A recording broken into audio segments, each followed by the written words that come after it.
ලස්සනට ඉන්න ඕන, ලස්සනට ජීවත් වෙන්න ඕන, හොඳට කන්න ඕන, හොඳට අඳින්න ඕන, හොඳට දෙන්න ඕන දා. පූජා කරන්න ඕන. ඔය කිසි වැඩක් නැහැ. මේ එකතු කරගෙන වැඩක් නැහැ. ගොඩ ගහගෙන වැඩක් නැහැ. මේ ඔක්කොම ඉවර කළා ආයෙ එන්න නැති වෙන්න මේ යන්න ඕන.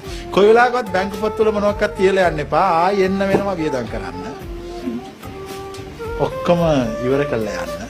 මතක ඇතුව ආයෙ එන්න ඕන වෙන්නේ නැහැ. මේ කතාව හොඳට මතක තියාගන්න. එනේ යාගේ සසර ඉවර. ජීවිතේ හොඳට ගෙවන්න ඕන. ආයෙ ලබනාත්මේ මොනෝ වේද ඕම විතේ තින්න එපා. ඒ ඉවරයි. මේ දැන් හොඳට ඉන්න. දැන් මේ මොහොත හොඳට ඉන්න. ලස්සනට ඉන්න. ලස්සනට ජීවත් වෙන්න හැමෝටම උදව් කරන්න. අන්න ඒ විදිහට ඉන්න හරි. එතකොට තියාගේ ජීවිතය ආටායි උපදින්න ඕන නවන්නේ. ඇයි උපදිලා ගන්න දෙයක් නැහැ? ගන්න ඕන ටික ඔක්කොම අද ගත්තානේ. දැන් ගත්ත දැන් ඉවර කරා. මේ අන්තිම දවස් අන්තිම වෙලාව. අන්තිම කෑම. ඒ නිසා හොඳටම කන්න. මේක මහා අමුතු බණක්.